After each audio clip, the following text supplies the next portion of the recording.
Okay. Well, we are ripe on our way to a path of no more suffering. That's not bad. We've been going through the Noble Eightfold Path, and within the Four Noble Truths, it's the fourth one. It is the path of no more suffering, the path of liberation. And it has three categories.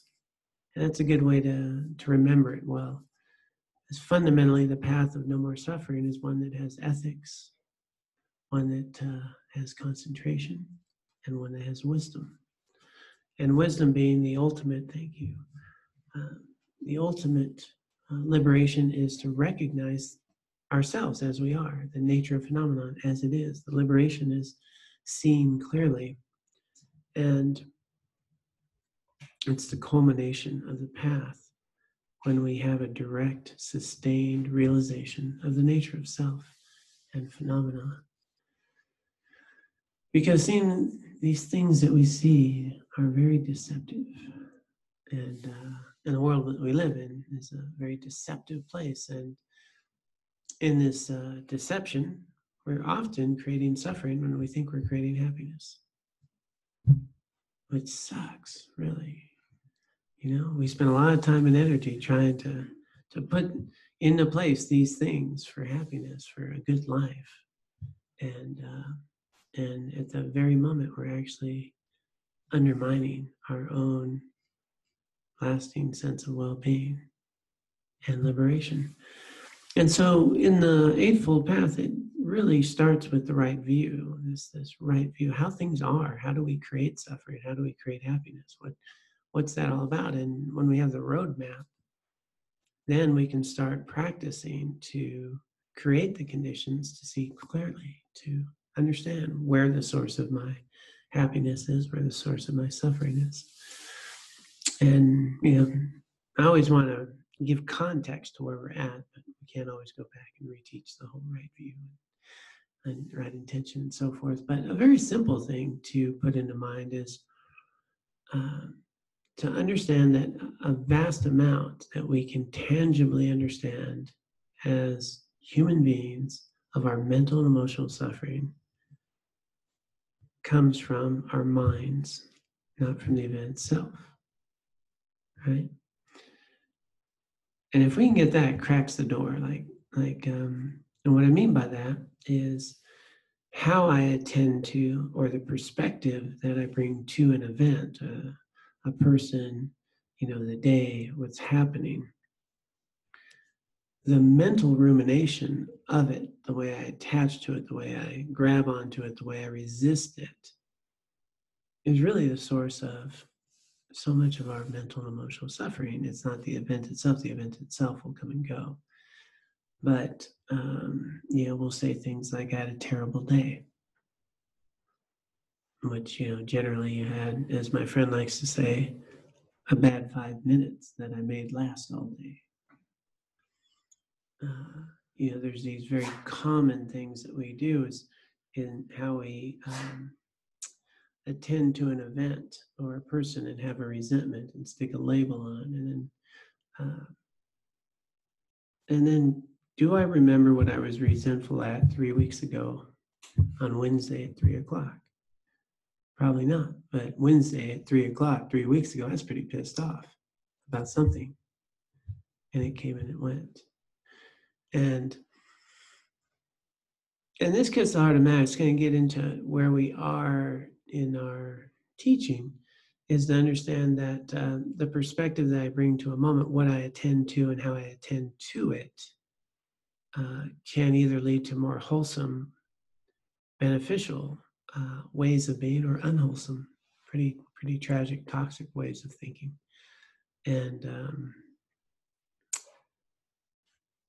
And this is something that we can develop some training around. We can develop what I attend to and how I attend to it. And the whole Buddhist path is to attend to things accurately, understanding the nature of things. You know, things are impermanent, things change, people change, events change, my happiness changes, my challenges change. And I change all the time. So whenever somebody promises, you take this course, I guarantee it'll change your life. That's a pretty easy sell because your life will change no matter what. I always find that a fascinating sales pitch. Take this course and you'll never be the same. Guess what? Don't take the course and you'll still never be the same. Yeah, fascinating. But you can guarantee it. So if we start to understand that, how I'm seeing the world, for example, even if I'm in a good mood or a bad mood, that's going to have an impact on how I'm experiencing something. If I had enough sleep last night or not, it's going to have an impact on how I experience things. And the fundamental premise here that we want to, I think, crack a door open on is that as long as I think that my anger, frustration, resentment, jealousy, all of that is coming from somewhere else, I'm going to have a lot of suffering in my life because it can't. And so that's where the right view is, starting to understand the events in our lives, the circumstances of our lives, the ice cream or the cold mutton, whatever it is I'm eating, is not the source of my happiness or my suffering. It can be a condition that gives rise to a pleasurable moment or an unpleasurable moment or a painful moment. But the seeds of anger, resentment, jealousy, contentment, and so forth are within my own consciousness, and how I attend to whether I'm grateful for the cold mutton or I didn't get the flavor ice cream I wanted. I'm not even sure I know what mutton is. Something like lamb or something. An old sheep. Yeah, okay, I knew what it was. A sheep's not a lamb.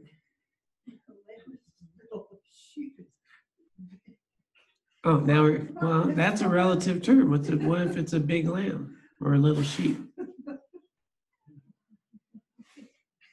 Getting pretty subjective here. I've probably had cold lamb. Mutton. You'd know if you had mutton. What's a mutton chop? Mutton chop, those are whiskers. Those are whiskers, right? Yeah. So I thought mutton chop. I haven't had those. I would have known. But the point being, cold porridge. How's that? Does that work better? I could be grateful for it, or I could be really hungry and very happy. I could have a nice meal at a nice restaurant and they didn't serve it quite the way I wanted. Or it's not a big enough portion, be unhappy, and these are simple things, but it is so pervasive through our life that whether I'm happy or sad or joyful or angry or resentful, I'm pointing the finger out there. And if this was different, I could be happy. And if this was different, if it didn't happen, then I can be happier. If this does happen, I'll be miserable.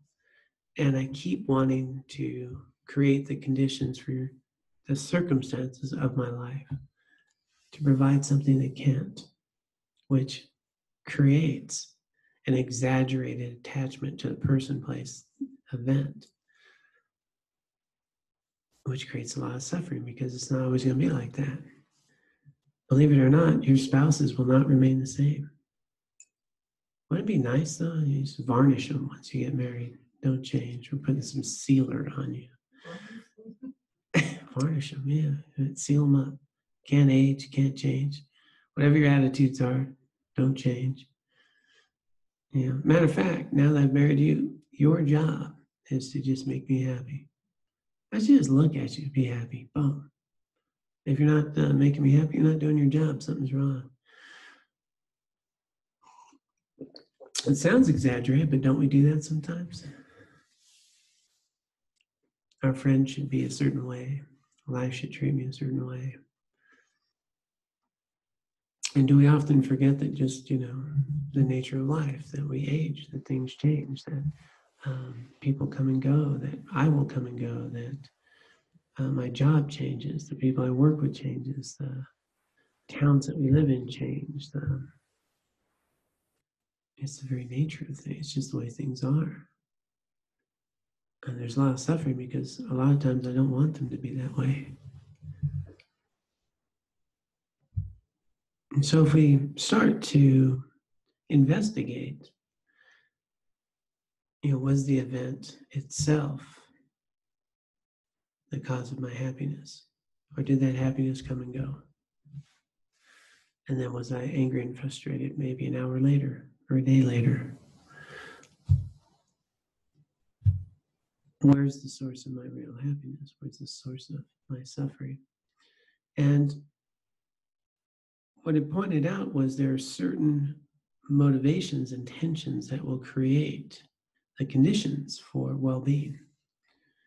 And that right intention was a deep understanding of the nature of it, the nature of this impermanent life that we live, the nature of that's just inherent, just the fact that I'm human.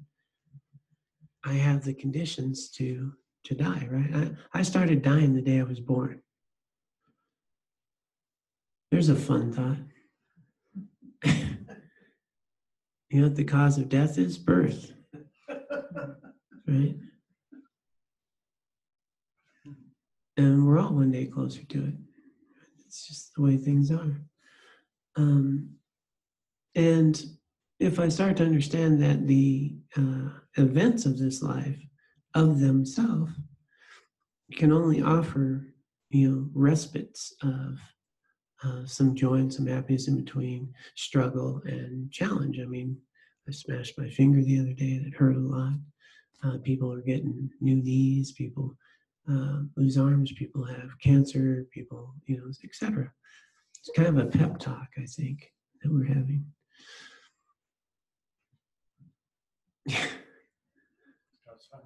Yeah, thanks.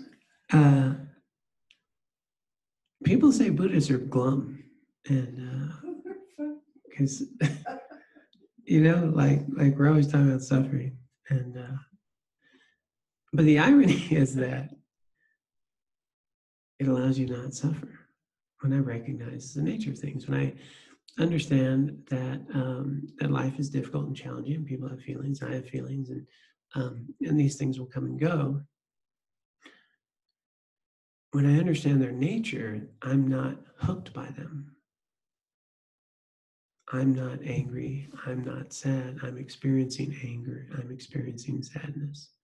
It's a very different perspective when we understand the transient nature of things. And so this right intention is one of renunciation, of renouncing delusional thinking, of renouncing, some belief system that if I just can get the right house, job, car, relationship, career, the family vacation, that I'm going to have this happy, blissful life. And look at my spouse and they just, happiness.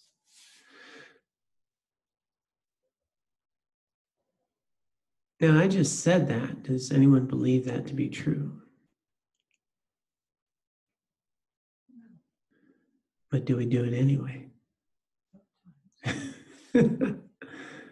Don't we? Do it anyway. Which is fascinating because we can have all the intellectual conversations, we can do so many things, but pervasively we can be grasping on how our kids, our family, our relationships, our jobs, how those things need to be a certain way. And then I'll be okay and I'll be happy. It's powerful to really comprehend how entrenched that view is. That's why we live in such a deceptive world.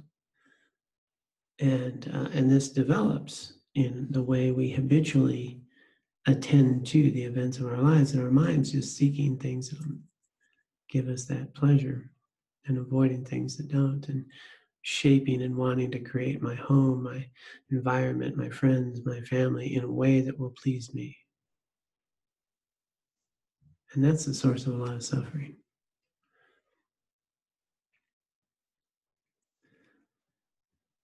So if we want to create the conditions to see these things more clearly, understand the nature understanding or having a conversation about the nature of things,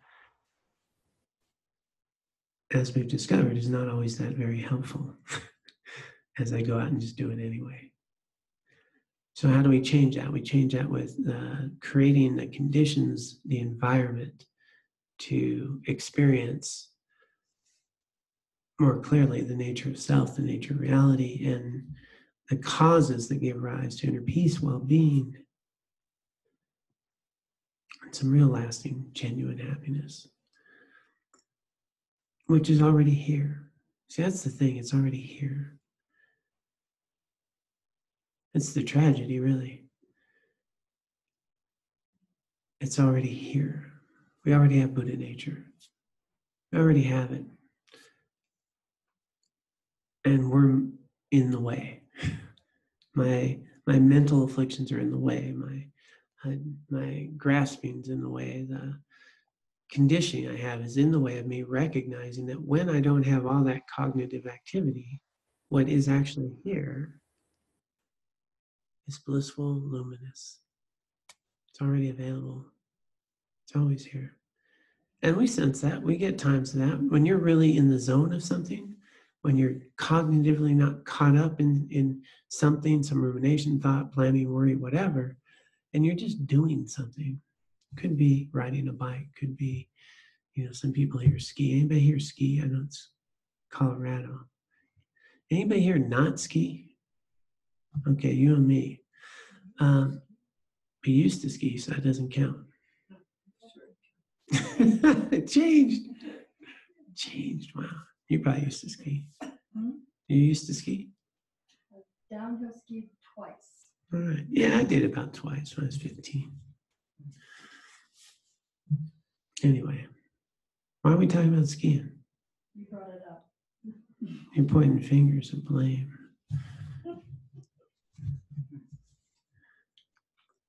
So even though we can know this intellectually, we will still do it. And so how do we change this? So we start changing this by, okay, I know what the point was the bliss is already here. When I'm not thinking, when I'm skiing, when I'm riding a bike, but we have these moments that just feel good, and they feel good. And they can feel good just sitting. They can feel good doing almost anything if my mind's not caught up in something. Conceptual mind, when it's gone. Blissful, luminous, non-conceptual. That's just the nature of mind. That's not even liberation. That's not even being awake. That's just simply I'm not caught up in rumination and I can rest in awareness. You will find it described again and again as blissful, luminous, non-conceptual. It's already here. It's already here. But we're so busy planning, plotting, worrying, striving, chasing and labeling and projecting that we don't have an opportunity to experience that very often. And then often when we finally get that time to just relax and be at peace, our mind says, well, what are we going to do now? I don't want to turn on something, the news, read a book, do something like,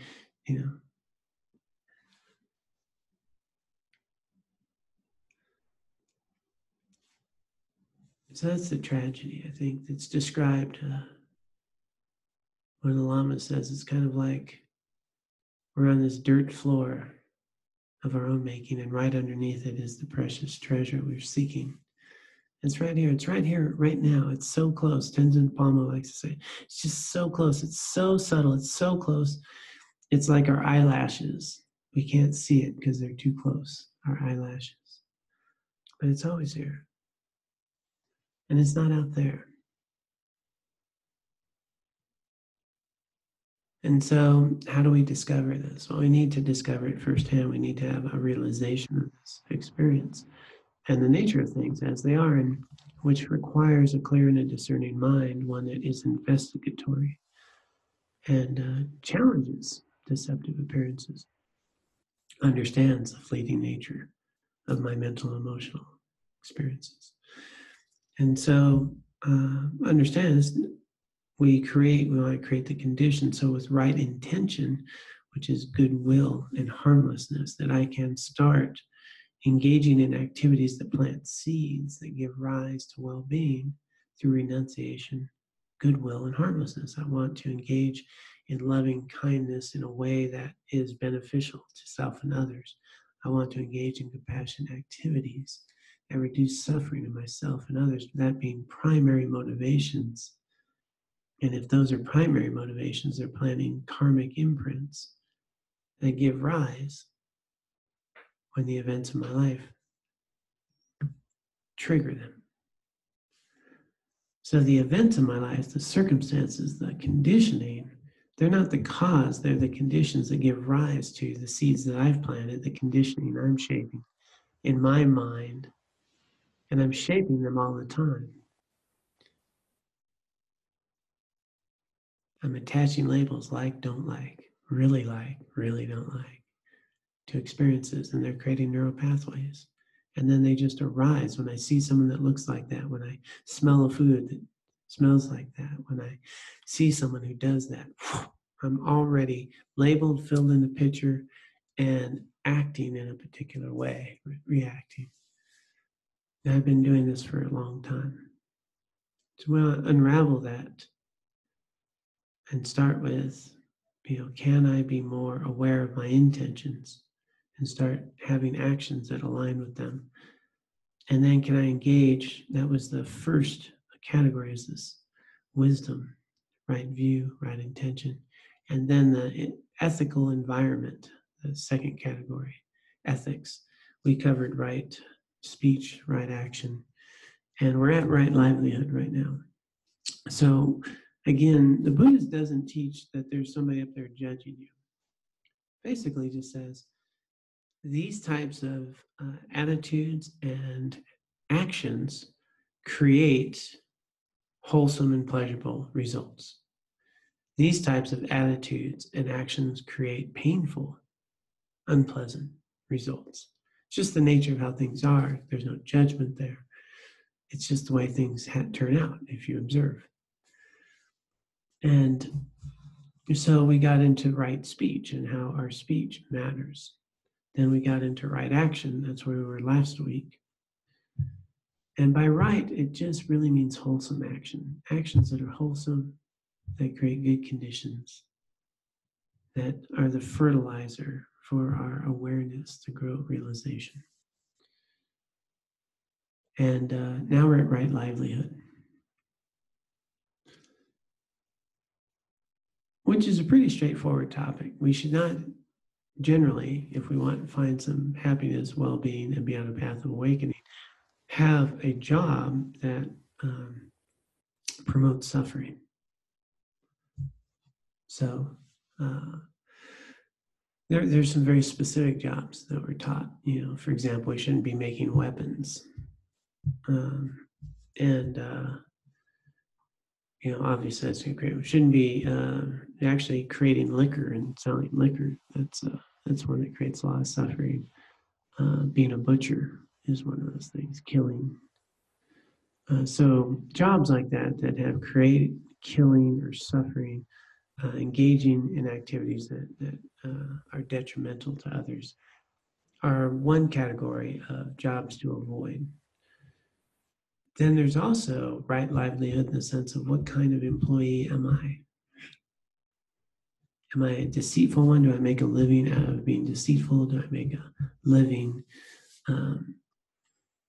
in a way that is against the law? Do I do things that are illegal? And do I,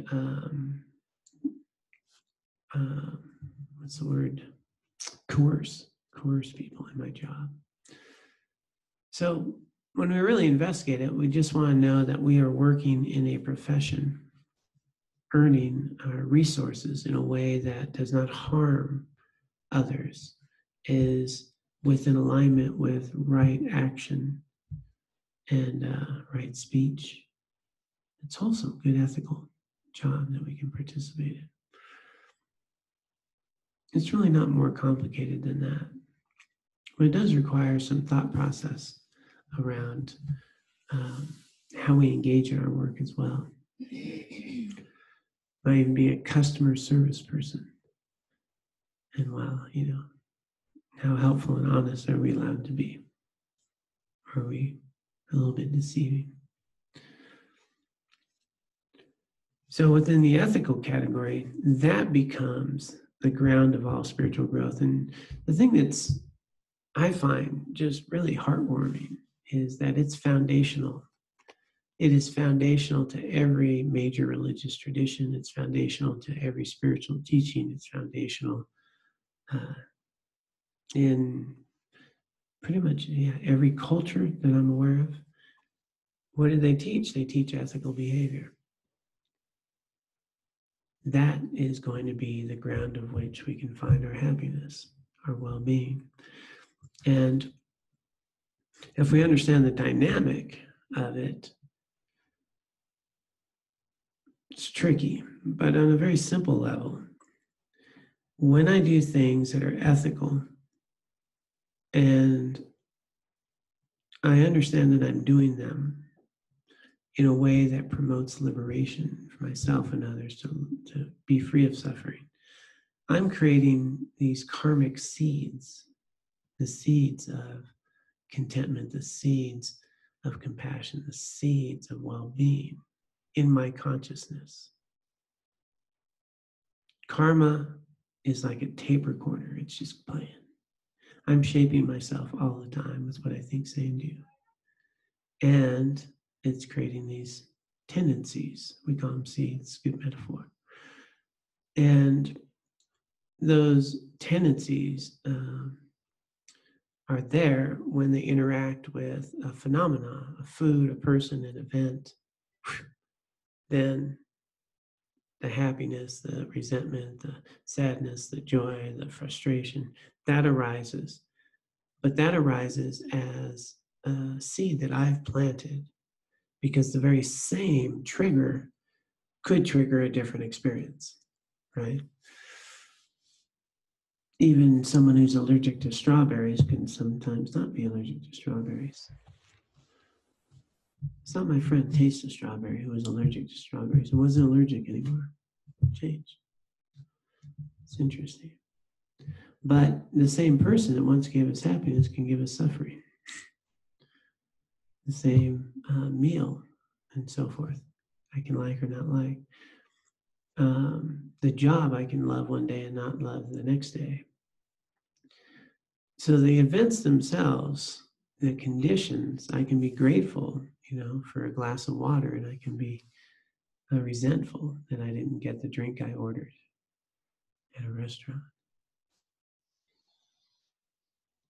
I'm bringing a lot to the table, and we keep thinking that if we change the table, I can be happy. But it's what am I putting in my consciousness, and that's where the ethics are so critical, because they're if I want inner peace, well-being, happiness, I need to plant the seeds for it. And it's a lot easier to plant the seeds for resentment, anger, and jealousy quickly. Which brings us to where we're at today. In this moment where we get to discuss right effort. So this third category is the category of concentration. How do we unify the mind? How do we heal the mind? How do we bring a mind into a way of being that's accurate and attentive, present, without a lot of rumination and projection and disconnection, diffusion. And we start with right effort, because this is going to be the opportunity to really develop the ripe conditions for a unified mind in a path of awakening. What we attend to becomes our reality. And what I attend to and how I attend to it is going to create a lot of suffering or a path of awakening. And all of us have been able to dwell on something that didn't go our way, right? And make that last all day. ruminate on this thing and how somebody treated me, or so-and-so said this to me, and why did they say this to me? And, and I can just roll with that. And we can feel quite powerless over our thoughts. We can feel extremely powerless over an unwinding of thoughts about how if so-and-so was different, I could be happy. Or if, so-and-so, if this happens to them, I'll be happy. That's ill will. And we just get caught up in it. Quite a prisoner of our own thoughts. And that's where having a meditation practice and developing our attention is critical. It's the key that unlocks the door. So I can actually have some choice of what I attend to and how I attend to them.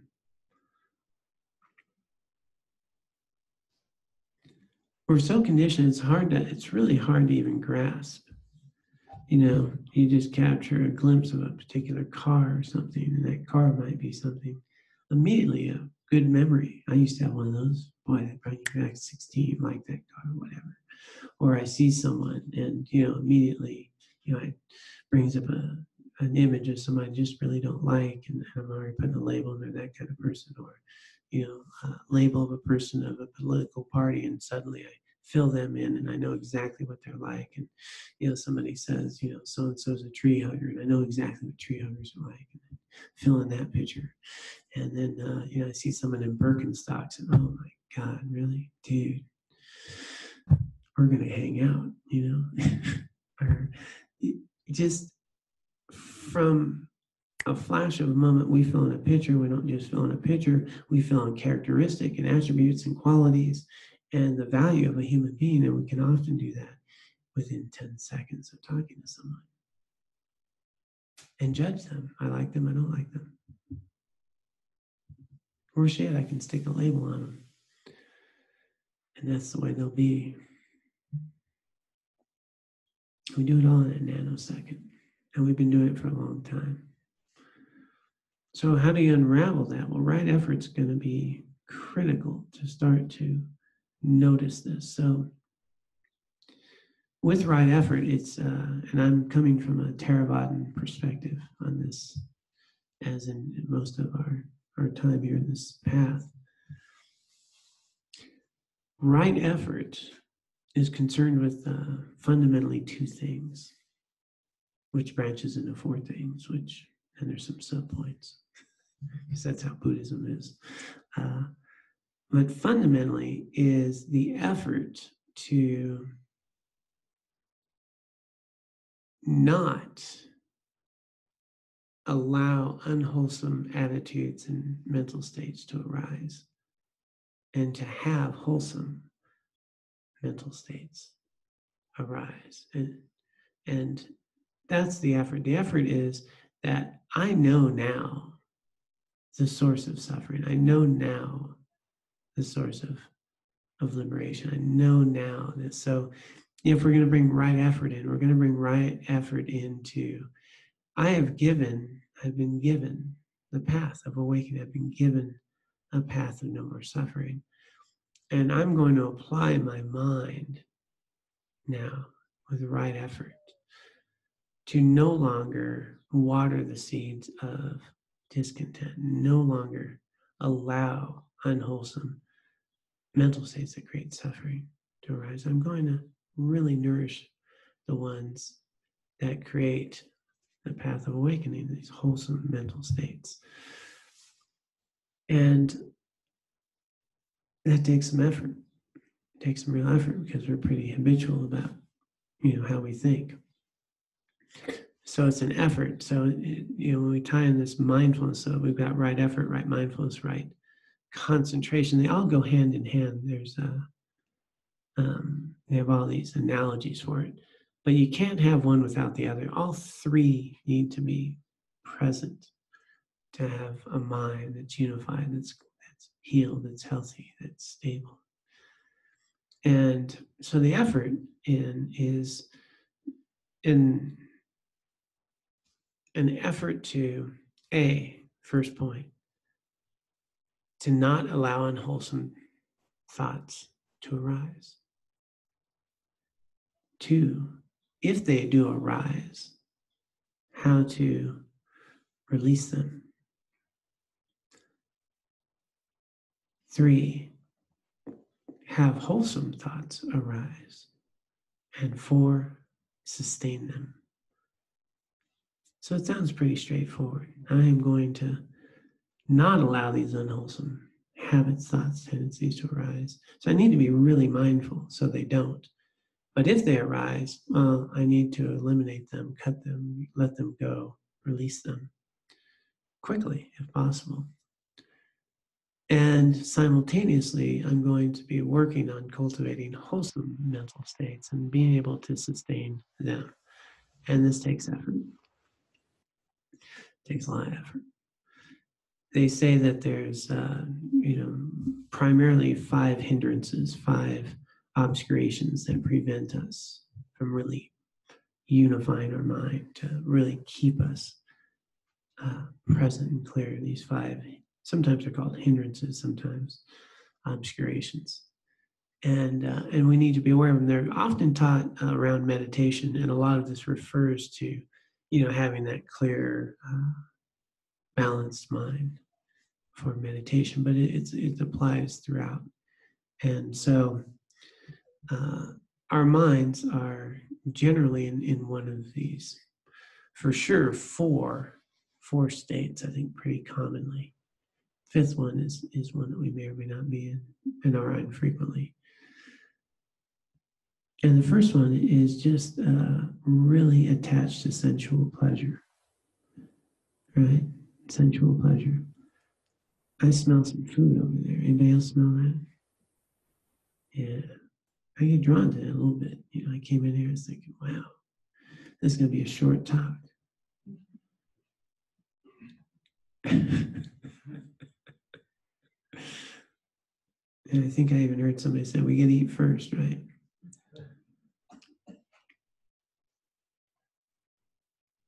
The moment a sound, a smell, sensual, the senses, sensual pleasure, that's what, not sexual, senses.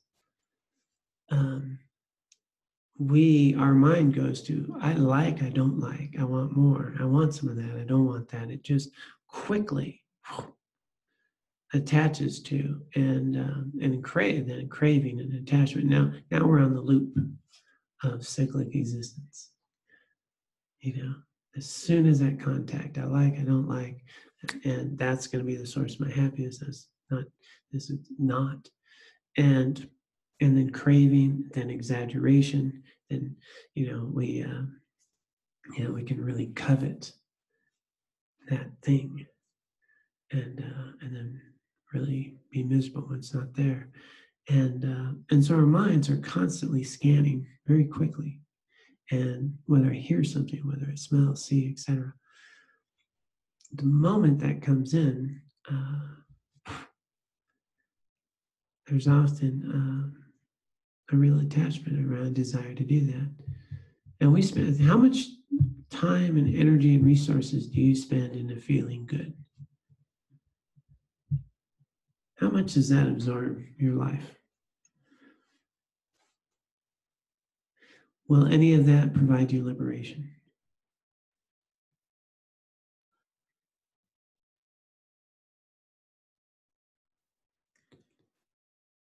It's an interesting thought to maintain. What if I put a fraction of the energy I put into feeling good into liberating my mind? What would my suffering level be like? That's how ingrained it is. Our mind's just constantly. So one of that obscurations is that real, pull to feel good. And then the second one is it's titled ill will in this text. But it's not just ill will, wishing ill upon it. It's like anger and resentment and, attitudes like that, anger and resentment. And, how often do we hear someone say, I'm never going to forgive that person? That's a pretty unwholesome mental state. I'll never forgive that person. I'm really going to hang on to this resentment, and I'm never going to see any good quality in them or any ability for them to have a chance to change or improve their life, no matter what.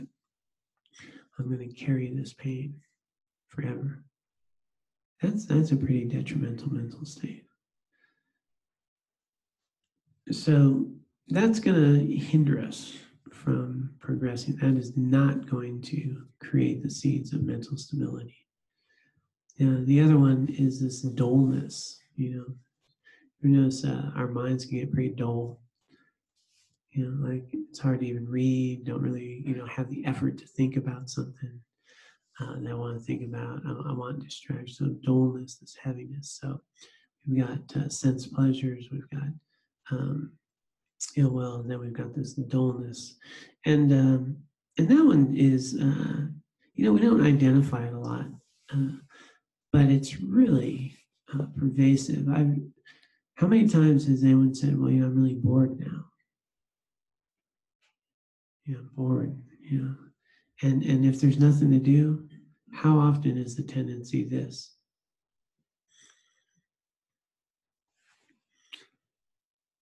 Nothing to do, and I'll go to sleep.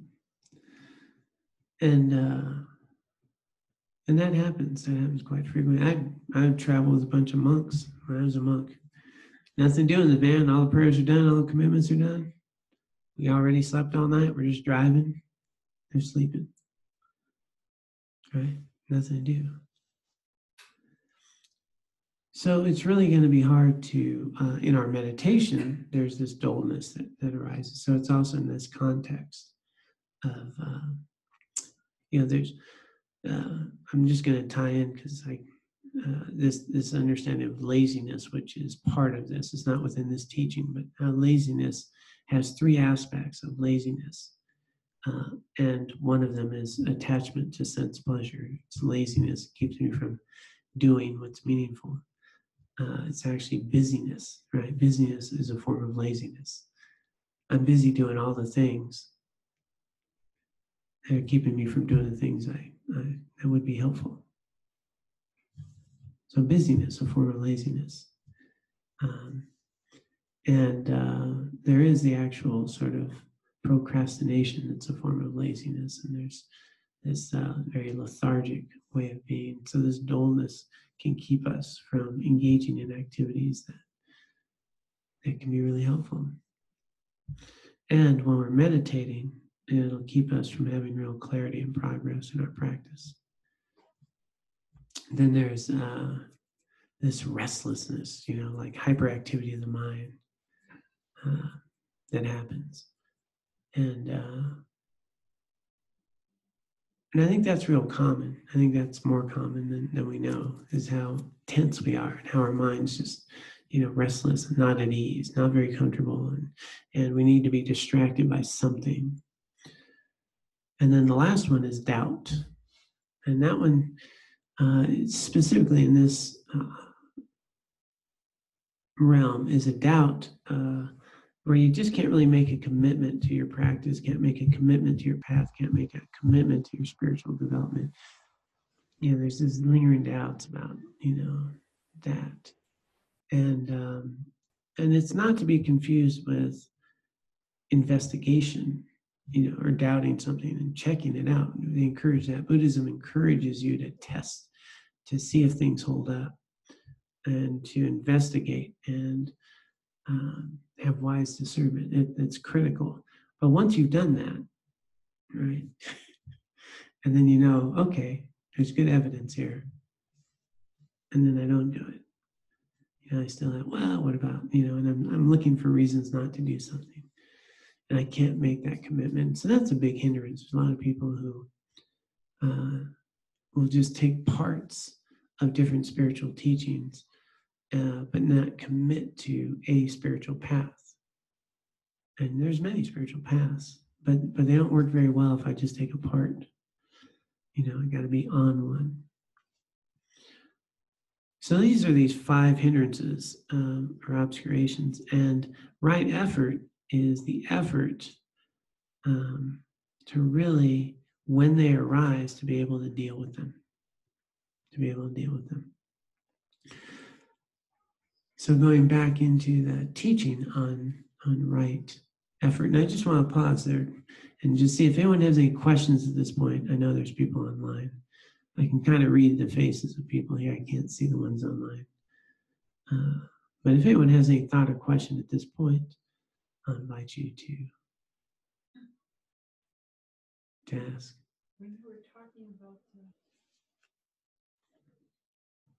stopping thoughts that are not beneficial, that's the third. That's the box in the 8 verses. It's the third verse. Whenever in all actions I will examine my mind. When a disturbing attitude arises, endangering myself and others, firmly confront and avert it. Yeah. So it's just sometimes I find things are so interconnected in Buddhism also. Mm. What you're talking about there is somewhere else stated a little bit differently. But to me, it's the same idea. Yeah, you will find that this right effort fits a lot with the verse that you're quoting. And for those of you online, it was, in all actions, I will examine my mind. In the moment a disturbing attitude arises, endangering myself and others, I will firmly confront and avert it. And so within this teaching of right effort, that will come in. The first phase of it is not to allow them to arise. So it's called sense restraint. So the first aspect of right effort is sense restraint. And that doesn't mean I restrain my senses. It doesn't mean I don't smell good food. It doesn't mean that I don't, restrain a beautiful view as I look at something like these beautiful tankas. But it's a restraint of being aware of my senses and aware at the moment of contact. There's a technical term, the sign and the particulars. To not allow the sign and the particulars, not to indulge them.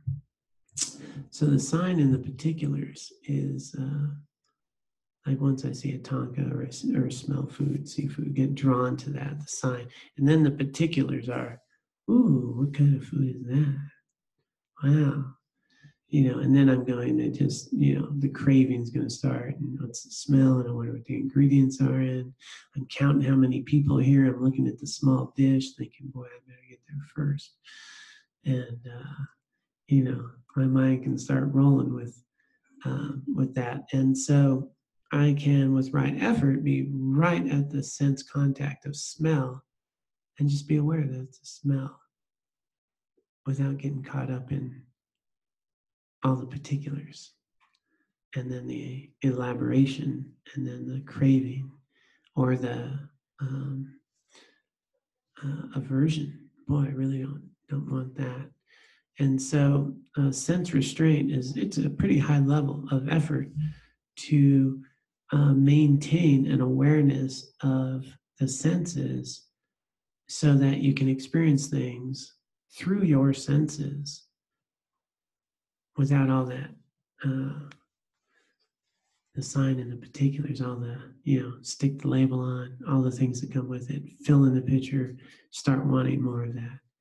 And that happens really quick. In the Catholic Church, nuns and priests take vows, and it's the same that you're talking about. It's called guardianship of your senses. Guardianship of your senses, yeah. Yeah, thought there, Mike? A curiosity, really. I think just take an example. Let's say having a really charged time with another person, and that person walks in the door, and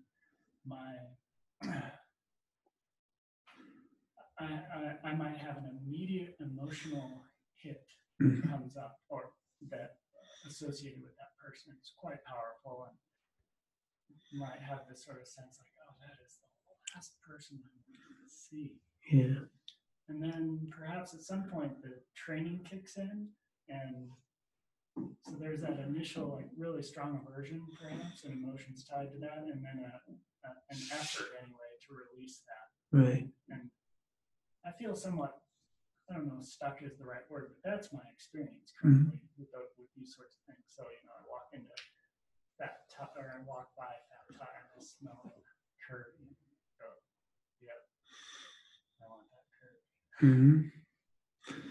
Yeah, and so I know people online couldn't hear all that. So, but that way of someone coming in that we really don't want to be around, and then that visceral. I mean, it's visceral, right? It's amazing how that can happen, right? And so it's strong, and so at the first level is I can just be aware of it, and you identify the physical sensations. And if I really have sense restraint, I can actually just experience the physical senses without the next thought, which is, man, I really don't want them to be here. I wish they'd go, you know, just that whole then demonization, what a jerk, you know, just all that stuff will come up. So at a sense restraint would be to recognize all that. And then just, but there's a level that this person's here and I'm having this. But I don't need to get in a story about it, right? And I could also still bring to mind that, you know, this is not a healthy person for me to be around, and maybe I should leave. And that would still be at the restraint level. That would still be skillful. Because there's some people we shouldn't be around, right? It's not conducive for us in our environments. And so it doesn't take away discernment. It just doesn't does the embellished negative thought of wishing them ill, wishing them, you know, that's where we get into that harmful, unwholesome thinking. Whereas it can be very wholesome to think that even that if I'm around this person, I might say things that I'll regret to them. So I should leave. So that's still in the wholesome stage. That's still at restraint. But if it kicks to the next level, once unwholesome thoughts have arisen, now I'm like, man, what kind of a jerk. I can't believe a guy like that would come here. I mean, we're doing, you know, all this stuff. And, you know, there's such, you know, then I'm in ill will, then I'm in resentment, then I'm in, and then the next phase, which comes to what was being referenced with Stephanie is, well, now I need to confront them, right? Now I need to eliminate them. Now I need to let them go. Now I need to, you know, so once they've arisen, you know, now let them go. And so now there's specific, there's five general, well, there's specific and general 5 and 5 antidotes for this.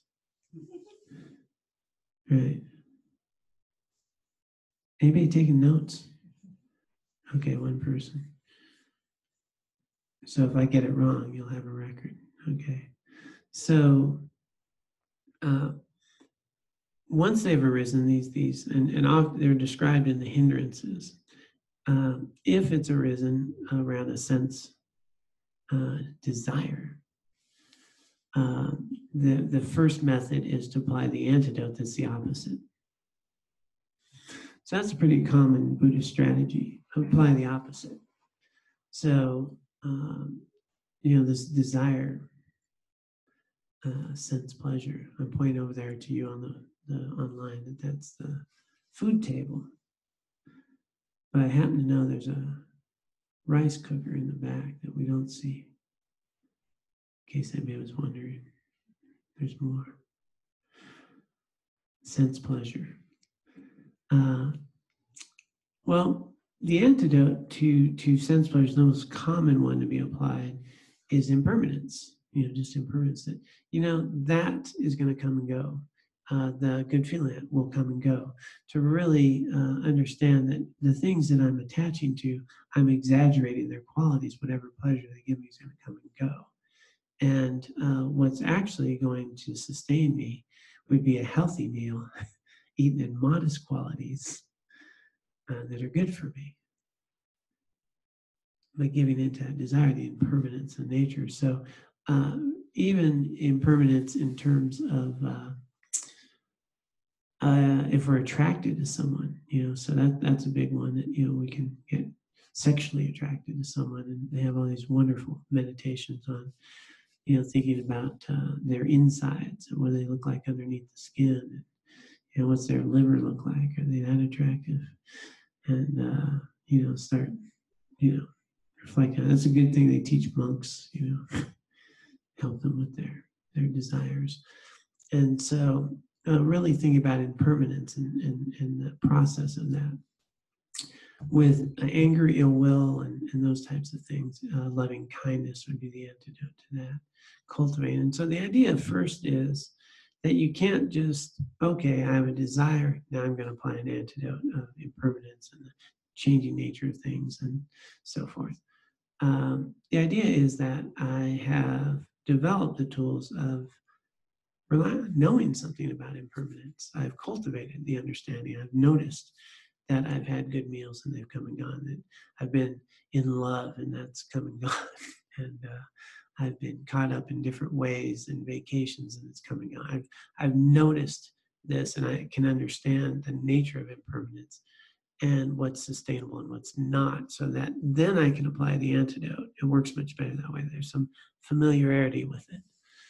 Likewise, the familiarity with loving kindness, the incredible power of bringing a real intense commitment and heartfelt longing for others to be happy, have their needs met, be well, and have their highest potentials fulfilled. Which is not to say that, loving kindness is like, people say, how can I be loving kind towards, so-and-so is a jerk? Well, that's the person you should most be loving kind towards, if we understand loving kindness. Because loving kindness doesn't mean I want you to be a happy jerk. Loving kindness means I really want you to develop yourself in the healthiest possible ways to do things where you find liberation and your highest potentials are fulfilled. So I'm going to interact with you in the healthiest possible way for us, which might mean boundaries, which might mean accountability, which might mean some of these things, but in a way that honors your value and your Buddha nature, in a way that might ripen you to have some opportunity to cultivate your highest potentials. So of course, I would want to be more loving and kind to people I don't like, because engaging that might actually create a person I would like. It's not enabling negative behavior. There's nothing loving and kind about that. So having an understanding of that is really, really important. And then we can apply it. Then the antidote, giving you a lot of information tonight here, of a dullness, this dullness. And usually this happens in meditation, it's very common, is this ball of like breathing in light, a ball of light, it can energize you. If you're meditating, sleepy, you can bring this light and have it revitalize you. I did a meditation with some Chinese Buddhists, who had this light come in, and they'd go to each organ, and have it just get vital. And then when they breathed out, all the illness would come out. And so there's a lot of meditation where you can just, you're paying attention to breath, you're getting drowsy, just have that be, just revitalizing light and energy in the breath that gives you life. And that can help. They also say, maybe you just need to take a brisk walk. One of my favorites, though, is you bring to mind death. That'll wake you up generally. So if I'm getting dull and lazy just in life, remember this could be your last day. How do you want to live it? Well, that can get your attention. But in meditation, I'll often go to, what if this is my last breath? That kind of wakes me up a little bit, gets my attention. And the common practice for being restless is meditation on a calming object, or attention to a calming object. So the breath is most common. If you're too upset, just come down, back to the breath. could be just bringing awareness into your body and relaxing your body, having contact with the ground, kind of earth element.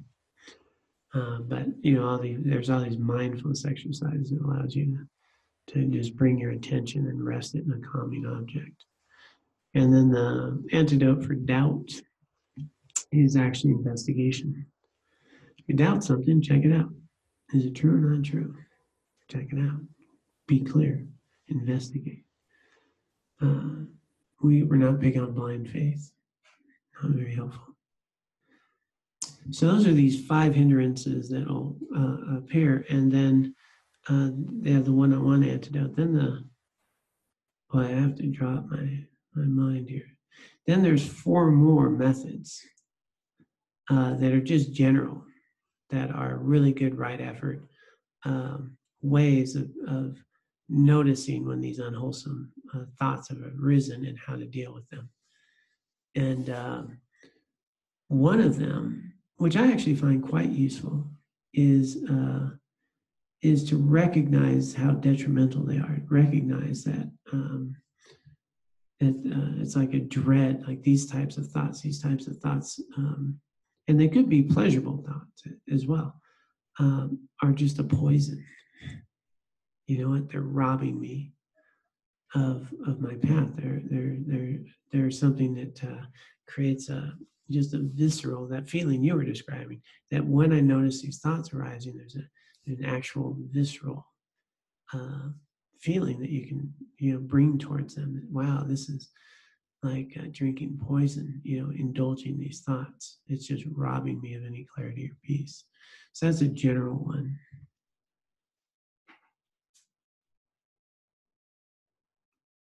I'll see if I can pull up the others. I'm digging deep here. So that was 1, 2. Oh, yeah. The next one is simply to see if you can direct your attention elsewhere. Now, that's a very good strategy. You notice your thinking is caught up in something? Well, think about something else. Direct your attention elsewhere. You don't even have to do much with it. These thoughts, I'm going to pay attention to what I'm doing now. So you shift your attention. And that's the 3rd method. 4th method is if you can't, it keeps coming up. Anybody ever worry? You guys don't look like worriers, right? But maybe sometimes worry comes up, right? And it keeps coming up. And I'm going to go, I'm not going to worry. No, I'm not going to worry. Don't worry. I'm not going to worry. Well, it keeps coming up. Well, the 4th method is to directly investigate it. Turn your full attention towards it. Oh, yeah. Is there something here to worry about? Shine the light of your attention straight at it and investigate it, which can really often cut right through these unwholesome thoughts. And then the 5th one, I like the 5th one because it's kind of like, how they teach you how to defend yourself when there's a bear? Like, first be tall, first do this, you do all, and then at the last result, if all else fails, sometimes they say to fight, but the other method is to just throw yourself on the ground and try to cover yourself up, at least have your back rib cage to protect you. It's kind of like when all else has failed. So if all those other methods have failed and you're practicing right effort to eliminate unwholesome thoughts, the last thing is to suppress the thought. Suppress it, shut it down, which is different than ignoring. Which is important to note because it's just not healthy in general to suppress feelings or thoughts. And I think there's a lot of damage done around this.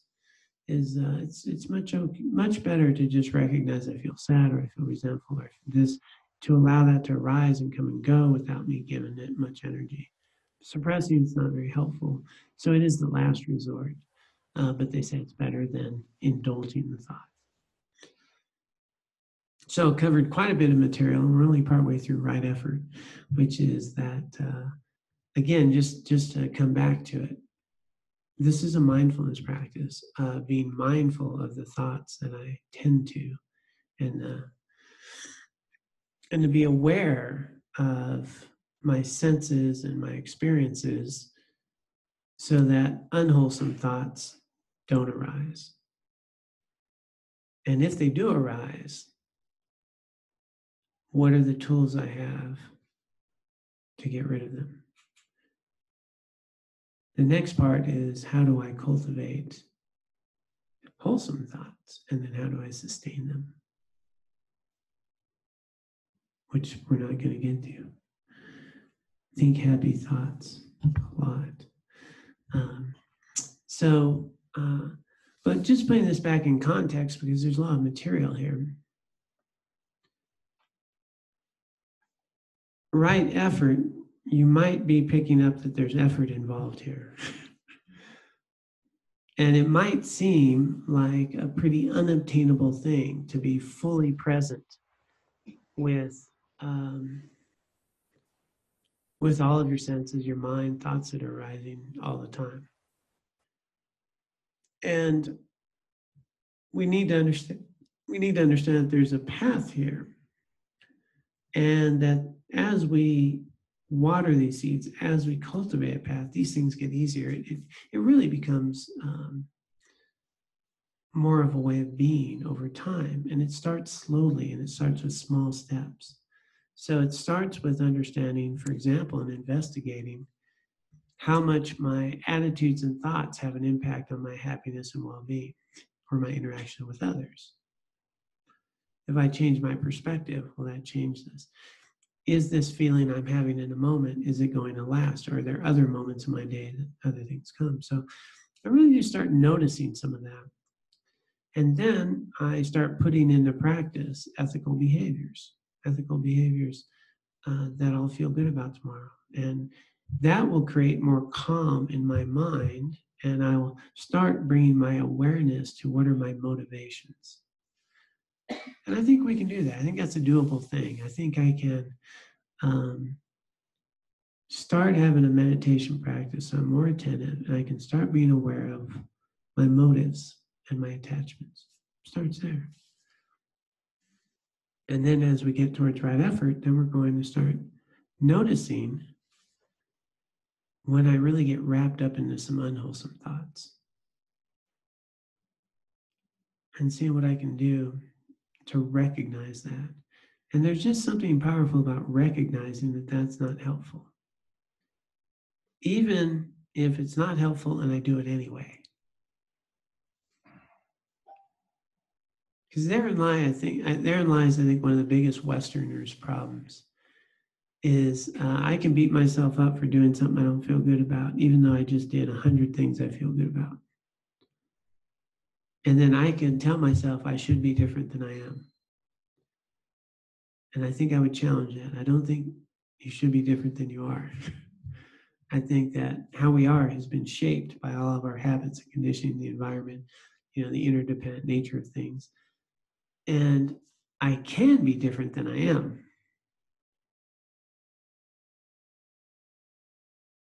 But I shouldn't be different than I am.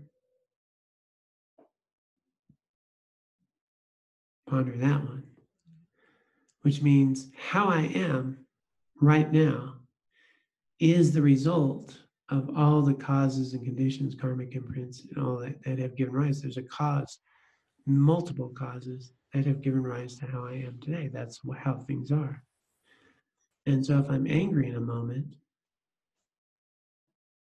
then that's how I am in a moment. And if I know I'm angry in a moment, that's better than not knowing.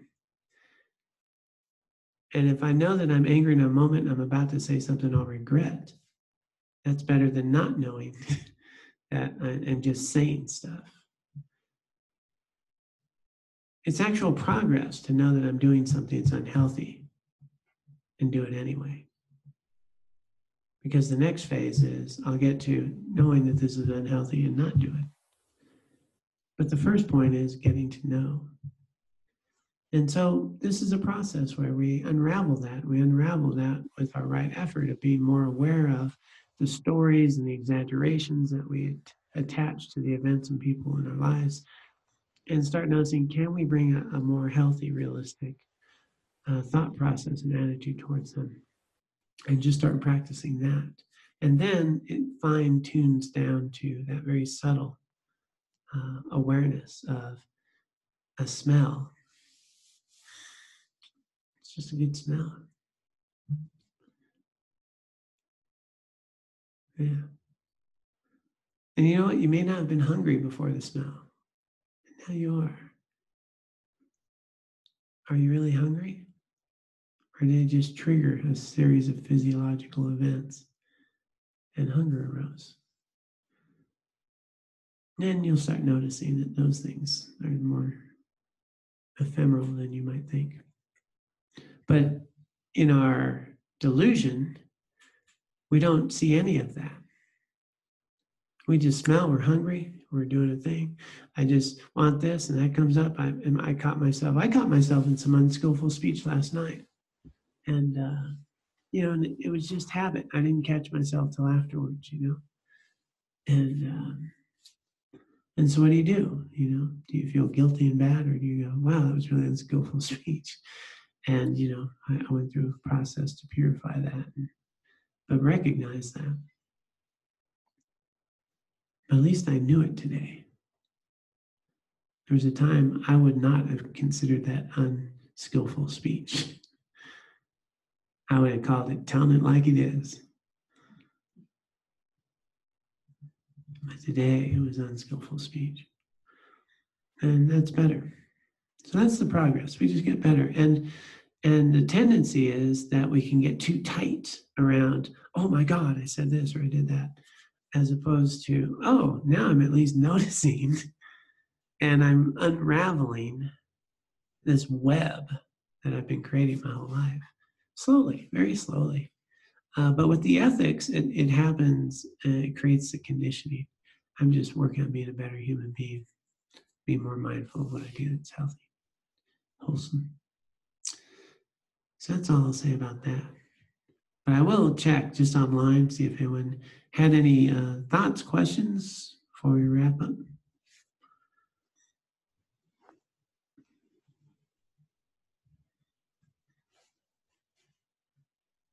I don't think you're online. Not yet. Okay. I'm waiting. Go ahead.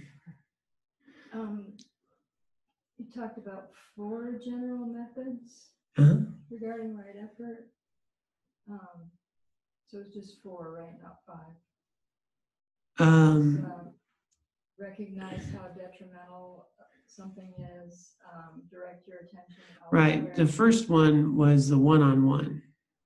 So there's 5 general antidotes. The first one is all the one-on-ones.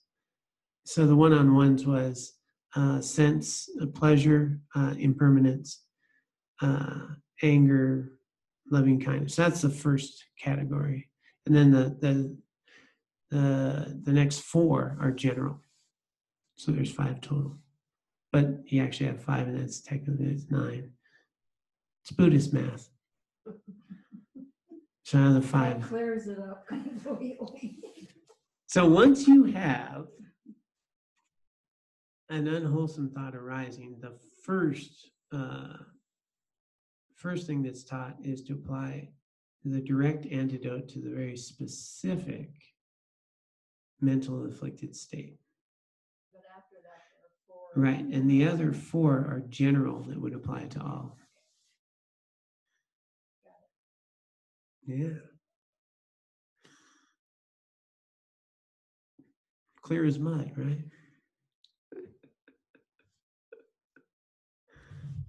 Yeah. Okay, not hear anything online. All right, well, we will do our dedication because it's potluck night and there's a little bit of food and we'll have some time to visit. Let us dedicate the merit and the wisdom that we've accumulated here today and throughout our lifetimes. We dedicate this for the benefit of all sentient beings. May all sentient beings be free of suffering, find their liberation, and may we be able to use the merit and wisdom accumulated here today and throughout our lifetimes to purify our own minds, to recognize our own Buddha nature, to be free of suffering. Not merely for ourselves, but for the benefit of all sentient beings. And may we also dedicate our merit and wisdom to the long life of all the spiritual teachers, of all spiritual traditions that are actively engaged in eliminating suffering and teaching a path that leads to awakening.